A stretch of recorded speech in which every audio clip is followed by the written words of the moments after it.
Right bulletin లో breaking news చూస్తున్నాం. దక్షిణాఫ్రికాలో ప్రధాని మోడీ పర్యటన కొనసాగుతోంది. G20 శిఖరాగ్ర సమావేశాల్లో పాల్గొనేందుకు శుక్రవారం మోడీ జోహెన్నెస్బర్గ్ కు వెళ్లారు. 3 రోజుల పాటు జరిగే G20 సమ్మిట్ లో భారత్ అభిప్రాయాలను పంచుకోనున్నారు. అలాగే ఆయా దేశాధినేతలను కలిసి ద్వైపాక్షిక సంబంధాలపై చర్చించనున్నారు. ఇటీవల జపాన్ నూతన ప్రధానిగా ఎన్నికైన సనే తకైచితో సహా పలువురు నాయకులను ఆయన కలవనున్నారు.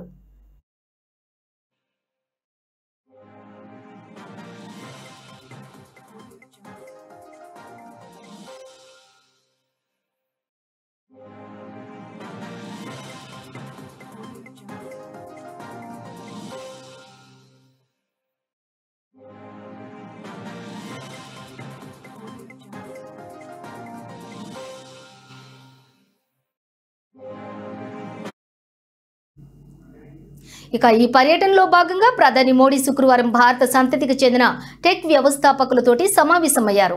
ఫిన్టెక్, సోషల్ మీడియా ప్లాట్ఫామ్లు, వ్యవసాయం, విద్య, ఆరోగ్య సంరక్షణ, వైద్య పరికరాలు, మరిన్ని రంగాల్లో పనిచేస్తున్న లీడర్స్తో సంభాషించారు.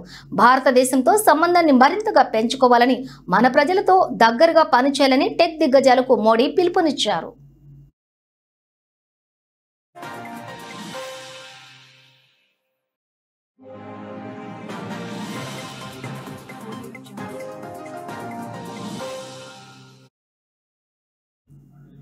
ఇక దక్షిణాఫ్రికాలో నివసిస్తున్న భారతీయ సమాజంతో మోడీ సంభాషించారు. వివిధ అంశాలపై తమ అనుభవాలను మోడీతో పంచుకున్నారు. ఈ సందర్భంగా వివిధ రంగాలలో భారతదేశం సాధించిన పురోగతిని మోడీ అభినందించారు.